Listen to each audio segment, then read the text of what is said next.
গালাগালি যেন এখন একটা সাধারণ একটা সংস্কৃতির অংশ হয়ে দাঁড়িয়ে। প্রথমে বলেছিলেন কোনো দলকে তারা নিষিদ্ধ করতে যাচ্ছেন না, এরপরে আমাদের তরুণদের দল তারা সমাবেশ করলেন এবং আমাদের আরও কিছু রাজনৈতিক দলের নেতাকর্মীরা তারা তার সঙ্গে যুক্ত হলেন, তারপরে যমুনার সামনে কার্যক্রম নিষিদ্ধ করা হলো।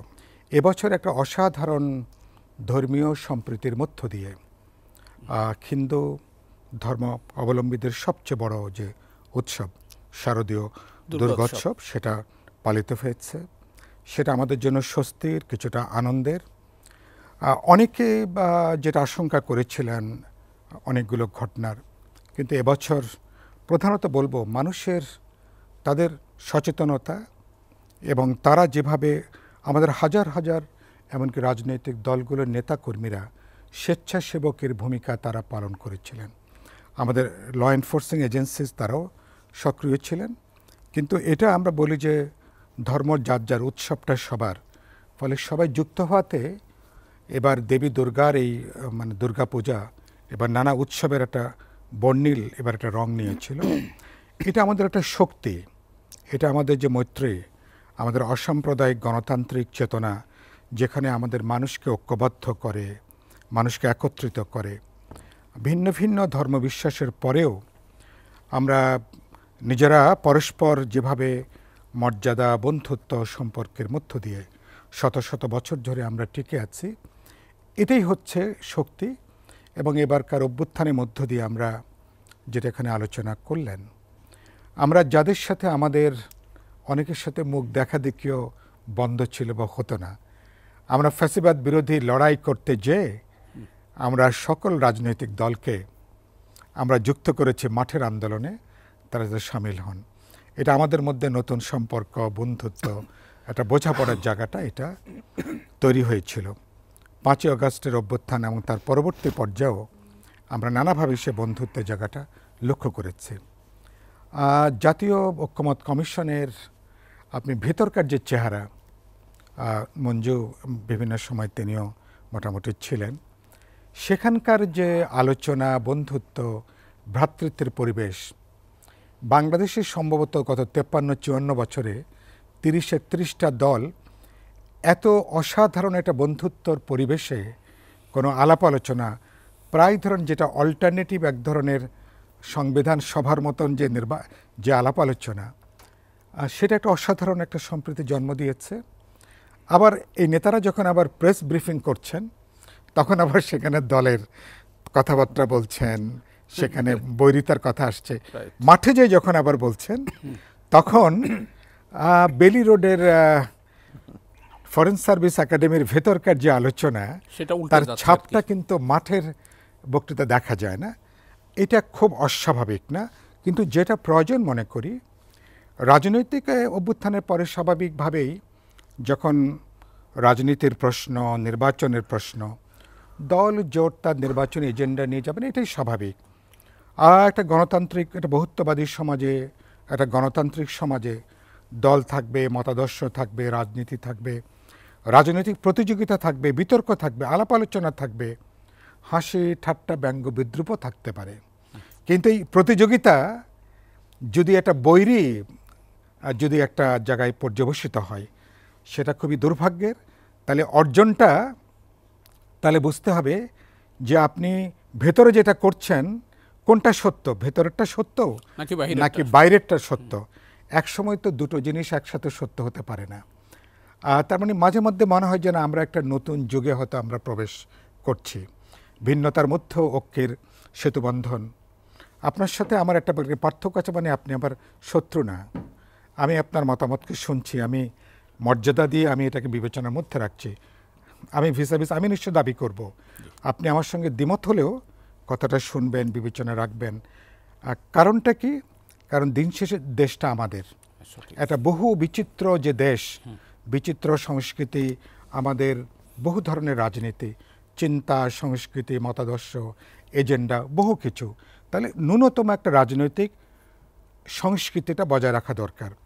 আমার ভোটের প্রশ্নে বলি, তারপরে নির্বাচনের প্রশ্ন বলি, গণতান্ত্রিক মূল্যবোধের প্রশ্ন বলি, স্বাধীনতা, সার্বভৌমত্ব, জাতীয় নিরাপত্তার প্রশ্ন বলি, অনেকগুলো বড় দাগের প্রশ্ন আছে যেখানে দল মত নির্বিশেষে সবাইকে এক কাতারে দাঁড়িয়ে যাওয়া দরকার। সবাইকে মানে আনকন্ডিশনালি সবাই এক জায়গায় সবাই দাঁড়িয়ে যাবেন। মানে এটাই অভ্যুত্থান এই শক্তিটাকে আমাদেরকে আরেকবার জানান দিয়েছে যে united we stand, divided we fall. তাহলে ঐক্য জায়গাটা আমাদের শক্তি জায়গাটা।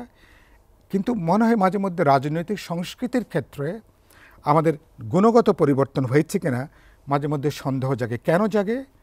ইদানিং গত 14 মাসে দেশের ভেতরে এবং বাইরে প্রতিপক্ষের বিরুদ্ধে লজিক্যাল রেশনাল আলোচনা আর্গুমেন্টের পরিবর্তে পারলে বাপ দাদা 14 গোষ্ঠী ধরে যে গালাগালি, পারলে আপনার কাপড় চোপড় আপনাকে খুলে ফেলে আর কি, এই যে গালাগালির যে সংস্কৃতি, এটা খুবই দুর্ভাগ্যজনক।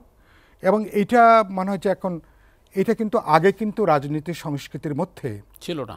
আমাদের কিন্তু ওই যে বললাম ফরেন সার্ভিস একাডেমির ওইরকম গলাগুলি জায়গাটাও ছিল না। একই সাথে রাজনীতির মধ্যে অশ্লীলতা, যে আপনি পারলে প্রতিপক্ষকে আপনি দিগম্বর করে আপনার আনন্দ, এই যে জায়গাটা মানে রুচির জায়গাটা কিভাবে নিম্নগামী হয়েছে, এটা নাগরিক হিসাবে আমাকে উদ্বিগ্ন করে, উৎকণ্ঠার মধ্যে নিয়ে যায়। এবং গালাগালি যেন এখন একটা সাধারণ একটা সংস্কৃতির অংশ হয়ে দাঁড়িয়ে। পানি উপর থেকে নিচে গড়ায় বলে না, সঠিক। ডিসিপ্লিন, ভ্যালুজ, যে কোনো ইডিওলজি, যে কোনো মতাদর্শ, চিন্তা, দর্শন, ভালো চিন্তা, দিস ইজ ফ্রম টপ। উপরে যদি 2 ইঞ্চি যদি আপনার ওখানে যদি সরে যায়, নিচে ওটা 1 মাইল ওটা সরে যাবে। যারা পলিসি মেকার, যারা নীতি নির্ধারণ করছেন, রাষ্ট্র পরিচালনা করছেন, মানুষের মতামত যারা গঠন করছেন, তাদের রুচি, সংস্কৃতি, মূল্যবোধ, অপরের প্রতি সম্মানে মর্যাদা, সহনশীলতা, এটা যদি অর্জন করতে না পারি, আখেরে ওই যে মাঝির সে গল্প 16 আনাই বৃথা, তখন দাঁড়াবে আপনি এটা আফ্রিকান সিনড্রোমের মতন। বাইরে দেখাচ্ছেন ওই যে বলে না মানে উপরে ফিটফাট কিন্তু ভেতরে সদরঘাট।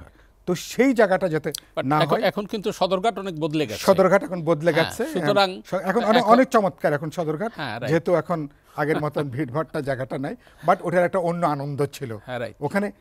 আমার এক বন্ধু ভারত থেকে এসেছিলেন, সিপিএম লিবারেশনের কমরেড দীপঙ্কর ভট্টাচার্য, সদরঘাটে যাওয়ার পরে সে বিস্মিত হয়েছে যে জীবন এবং প্রাণ মানে এত বন্যের উৎসব মুখর এবং মানুষের এরকম প্রাণ আগে কখনো দেখা যায়নি। এখান থেকে ফিরে যে ভারতে তিনি আবার লিখেছেন এটা, এবং তিনি বহু জায়গায় তিনি গল্প করেছেন, এটা আমাদের ঐতিহ্য। এত মানুষের মধ্যে ভ্রাতৃত্ব, বন্ধুত্ব, পরস্পরকে জায়গা করে দেওয়া, এটাই হচ্ছে আমাদের অর্জন। এটাকে রক্ষা, এবং যারা নীতি নির্ধারক, পলিসি মেকার খুব যত্ন মনোযোগ দিয়ে মানে ওই 2 ইঞ্চি ফাঁক করতে দেয়া যাবে না, ওই 2 ইঞ্চি ফাঁক করতে দেওয়া যাবে না। সেই প্রজ্ঞা, দূরদর্শিতা, রাজনৈতিক সংস্কৃতির পরিচয় আমাদেরকে দিতে হবে। আওয়ামী লীগ যেটা আপনি বলছিলেন, আওয়ামী লীগ কীভাবে সক্রিয় হবে, তো বলছিলেন যে আওয়ামী লীগ তো সক্রিয় আছে। আওয়ামী লীগ কীভাবে সক্রিয় হবে, বা অথবা ধরুন যদি বলি মেইন স্ট্রিম রাজনীতিতে তাদের যদি শব্দটা যদি ফিরে আসাও বলেন, কিন্তু 14 মাসে তাদের যে ট্র্যাক রেকর্ড, যেটা এইভাবে কি আওয়ামী লীগ ফেরার সুযোগ আছে কিনা। ধরুন সাধারণ মানুষকে যদি আপনি জিজ্ঞেস করেন, মানুষ সম্বন্ধে খুব ইতিবাচক বক্তব্য দেবে না। 14 মাসে আওয়ামী লীগের দায়িত্বশীল কোনো জায়গা থেকে দেশবাসীর কাছে একটা গ্রহণযোগ্য, একটা দায়িত্বশীল এরকম কোনো বক্তব্য কি আমরা কেউ জানতে পেরেছি? আমাদের মুক্তিযুদ্ধের পরে সবচেয়ে বড় একটা হত্যাকাণ্ড সংগঠিত হয়েছে, এবং 16 বছর 36 দিন যেগুলো হয়েছে, এবং ইতিমধ্যেই যেসব ঘটনা মোটামুটি বেরিয়ে এসছে, এটা তার তো একটা দায় স্বীকারের প্রশ্ন আছে, ক্ষমা প্রার্থনার প্রশ্ন আছে, অনুশোচনার প্রশ্ন আছে, এবং মানুষকে তো আপনার তো সেখানে কথা বলার ব্যাপার আছে। ইয়েস, আমাদের টেনিওরে এই ভুলগুলো হয়েছে, অন্যায়গুলো হয়েছে, এই ঘটনাগুলো হয়েছে, যেটা আওয়ামী লীগ 96 সালে নির্বাচনে আসার সময় শেখ হাসিনা, এবং তিনি একটা ঐতিহাসিক কাজ তিনি তখন করেছিলেন, যে আওয়ামী লীগের অনেকগুলো ঐতিহাসিক ভুল এবং অপরাধের জন্য তিনি নিঃশর্তভাবে তিনি ক্ষমা প্রার্থনা তিনি করেছিলেন। 14 মাসে তারা নানাভাবে বরঞ্চ চেষ্টা করছেন পুরনো জমানাকে নানাভাবে এটাকে বরঞ্চ ডিফেন্ড করবার জন্য। আমাদের মানুষ খুব সংবেদনশীল, ক্ষমাশীল। যখন কেউ ক্ষমা প্রার্থনা করে, ভুল স্বীকার করে, অনুশোচনায় দগ্ধ হয়, মানুষ তার প্রতি একটা সহানুভূতি জন্ম নেয়, এক ধরনের পরোক্ষ একটা মমতা জন্ম নেয়। তো আওয়ামী লীগ ফিরবে কিনা এটা সবচেয়ে বড়, এটা আওয়ামী লীগকে এটা ডিসাইড করতে হবে। আওয়ামী লীগের এই 15-16 বছরের যে কাজ, এ ব্যাপারে আওয়ামী লীগের রাজনৈতিক বক্তব্যটা কি দেশবাসীর কাছে বা আমাদের যারা গ্লোবাল পার্টনার তাদের কাছে, প্রাইমারিলি আমাদের মানুষের কাছে দুর্ভাগ্যজনকভাবে এত বড় একটা পুরনো দল, আমরা বলতাম ঐতিহ্যবাহী রাজনৈতিক দল, যার সাথে আমাদের বহু ইতিহাস যুক্ত, মুক্তিযুদ্ধের নেতৃত্ব প্রদানকারী যদি দল বলি, সে দল এরকম একটা দায়িত্বহীন আচরণ করবে এটা নিশ্চয়ই কেউ আশা করে না। এটা গেল একটা। দুই হচ্ছে যে ট্রাইব্যুনালে যে বিচার যেটা চলছে, সেটা তো ধরুন নির্বাচিত সরকার আসলে এটার তো ট্রাইব্যুনাল কাজ তো আর বন্ধ থাকবে না, বরঞ্চ 1.5 যুগ বা 2 যুগের আরও যেসব ঘটনা বলি, অসংখ্য ঘটনা সামনে আসবে। হিস্টোরিক্যালি এগুলোকে ফেস করা ছাড়া, সেটা আপনি আইনগতভাবে ফেস করতে হবে, রাজনৈতিকভাবে ফেস করতে হবে, আপনাকে নানা মাত্রার কাজের মধ্যে ফেস করতে হবে। এই পর্যায়ে পার করা ছাড়া শর্টকাট T20 বা ওয়ানডের খেলার মতো ছক্কা মেরে এখানে ওভার বাউন্ডারি দিয়ে এখানে এই ম্যাচে কিন্তু তো হলো জেতার কোনো সুযোগ নেই। You have to face the reality, 1 number. 2 হচ্ছে যে আপনি আপনার আওয়ামী লীগের লক্ষ লক্ষ নেতা কর্মী সমর্থক ভোটাররা আছে না, তাদের কাছে আপনার বার্তাটা কী? আপনারা যারা বাইরে আছেন কিছুটা অ্যাটলিস্ট শারীরিকভাবে কিছুটা হয়তো ভালো আছেন, আমরা অনুমান করতে পারি, কিন্তু এখানকার মানুষগুলো তো বিপদের মধ্যে আছে। আপনি যাদেরকে নিয়ে ঠাট্টা মশকরা বিদ্রুপ করেছেন, বিএনপি অসংখ্য রাজনৈতিক দলগুলোকে মিলে, আপনারা কি আচরণ করছেন? এবং আপনি যারা আপনার জন্য সবচেয়ে বেশি ত্যাগ স্বীকার করেছে তাদেরকে কেউ কিন্তু আপনি নিয়ে যাননি। হ্যাঁ, সমস্ত মানুষকে বিপদের মধ্যে রেখে আপনারা গেছেন। তাহলে এই এমনকি নেতা কর্মীদের কাছে আপনার বার্তাটা কি? আপনি কোনো দায়িত্বশীল কোনো বার্তা দিচ্ছেন? জায়গাটা নাই। এখন আমরা মনে করি আগামী যে নির্বাচন, হ্যাঁ, আর একটা আমি সরকারের ব্যাপারে বলতে চাই, সরকারের ভূমিকা আওয়ামী লীগের ব্যাপারে খুবই ইনকনসিস্টেন্ট। প্রথমে বলেছিলেন কোনো দলকে তারা নিষিদ্ধ করতে যাচ্ছেন না, এরপরে আমাদের তরুণদের দল তারা সমাবেশ করলেন এবং আমাদের আরও কিছু রাজনৈতিক দলের নেতা কর্মীরা তারা তার সঙ্গে যুক্ত হলেন, তারপরে যমুনার সামনে কার্যক্রম নিষিদ্ধ করা হলো। এবং তারপরে এখন এরপরে সরকারের যে আচরণ, এবং 3-4 দিন আগে আমাদের প্রধান উপদেষ্টা যেটা বললেন, তার মানে সরকারের মধ্যকার বোঝা যাচ্ছে সিদ্ধান্তহীনতা আছে, দোলাচল আছে, নানা ধরনের ভাবনা চিন্তা আছে এক, এবং আমাদের ব্যারিস্টার ভাই যেটা বলবার চেষ্টা করলেন, বোঝা যায় নানা ধরনের গ্লোবাল অ্যাক্টরদের হয়তো প্রত্যক্ষ পরোক্ষ নানা চাপও কাজ করতে পারে। যে আপনি বহুত্ববাদী সমাজের কথা বলছেন, ইনক্লুসিভ নির্বাচন করবেন, ইনক্লুসিভ সমাজ তৈরি করবেন, আওয়ামী লীগের প্রশ্ন, তার নেতাকর্মী ভোটারদের ব্যাপারটা কিভাবে আপনি অ্যাড্রেস করছেন, এটা প্রধান উপদেষ্টা ভালো বলবেন। কেন তিনি এরকম একটা বক্তব্য তিনি রাখলেন? তিনি এখনো দেশে ফেরেননি, তার আরেকজন উপদেষ্টা বললেন, তিনি আবার ভিন্ন কথা বললেন। আমরা কোনটা ধরবো? আমরা কি প্রধান উপদেষ্টার কথা বিবেচনা করব নাকি আইন উপদেষ্টার কথা বিবেচনা করব? সরকারের মধ্যে সিদ্ধান্তহীনতা, দ্বৈততা, ভিন্নমত, এবং বোঝা যায় চূড়ান্ত এক ধরনের কি বলবো, তাদের মধ্যকার যে সমন্বয়হীনতার যে জায়গাটা, অনেক বেশি গ্যাপের জায়গাটা। তার মানে এই প্রশ্নকে আপনি কিন্তু ডিল করতে পারছেন না। যদি দলের বিচার করতে চান, আইসিটি ট্রাইব্যুনালে একটা ধারা হয়েছে, সেখানে শুনলাম যে সেখানেও গতকালকে আইন উপদেষ্টা বললেন সেখানে হতে পারে, কিন্তু জানা মতো এখনও কেউ মামলা করেনি।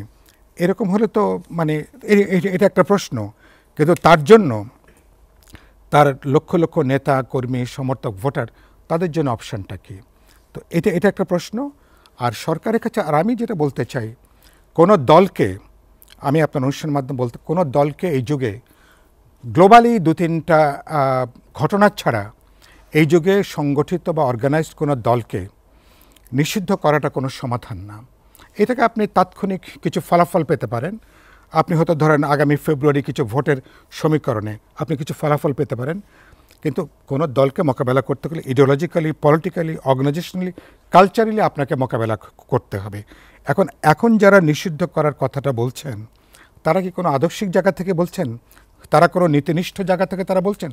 অনেকে ভোটের মাঠটাকে তারা পরিষ্কার করতে চান, ভোটের মাঠটা পরিষ্কার রাখতে চান, এবং এই তার মানে নির্বাচনের হিসাব, ভোটের সমীকরণ হিসাবের জায়গা থেকে নিষিদ্ধ করা অথবা কার্যক্রম নিষিদ্ধ করার প্রশ্নটা এসছে।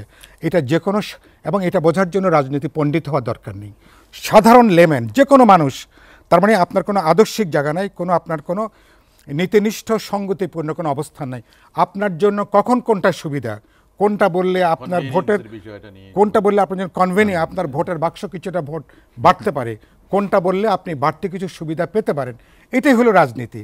তার মানে রাজনীতির যে দারিদ্র্য, ওই যে এঙ্গেলস লিখেছিলেন মানে ফিলোসফি দ্য পভার্টি, মানে অর্থাৎ দারিদ্র্যের যে দর্শন, মানে পরে বললেন যে দর্শনের দারিদ্র্য। আমাদের এখানে রাজনীতির যে চরম যে দারিদ্র্য, নীতিহীনতা, আদর্শহীনতা, মানে আপনার জন্য সকালে একটা সুবিধা, দুপুরে একটা সুবিধা, বিকেলে একটা সুবিধা, মধ্যরাতে আরেকটা সুবিধা। এই রাজনীতি দিয়ে খুব বেশি দূরে এগোনো যাবে। এবং এই রাজনীতিতে বরঞ্চ যাদেরকে আপনি হটিয়েছেন, তাদের জন্য বরঞ্চ জমিনটা পরোক্ষভাবে আপনি তৈরি করে দিচ্ছেন। কারণ মানুষের মধ্যে পাল্টা একটা সহানুভূতি তৈরি হয়, এবং এগুলো পৃথিবীর বেশিরভাগ ক্ষেত্রে এগুলো পাল্টাভাবে রিটেলিয়েট করেছে, এগুলো পাল্টাভাবে ব্যাকফায়ার কিন্তু হয়েছে আর কি। এখানে দরকার হচ্ছে উইজডম। আপনি 10 বছর 50 বছর আপনি সামনে তাকান, 18 কোটি মানুষটাকে কোথায় আপনি নিয়ে যেতে চান? আপনি বলছেন যে আপনার তো কাজ হবে, আপনি অপরাধের নির্দিষ্ট বিচার করবেন, তার সর্বোচ্চ শাস্তি প্রাপ্য হলে সেটা আপনি করবেন, কিন্তু সমাজকে তো আপনি ঐক্যবদ্ধ করবেন, বিভক্ত সমাজকে আপনি ঐক্যবদ্ধ করবেন, মিনিমাম একটা ওয়ার্কিং অ্যালায়েন্সের মধ্যে আপনি নিয়ে আসবেন। এটাই উইজডম, এটাই প্রজ্ঞা, এটাই দূরদর্শিতা। নেলসন ম্যান্ডেলা যেটা করতে পেরেছিলেন সাউথ আফ্রিকায়, আমরা অতটা চাইছি না, তার সামান্যটাও আমরা যদি চাইতে পারি, না হলে কিন্তু নির্বাচন হবে, কিন্তু বিশাল একটা ফাঁক ফোকর রেখে বাংলাদেশ আপনি বহুমাত্রিক ঝুঁকির মধ্যে রেখে আমাদেরকে হাঁটতে হবে।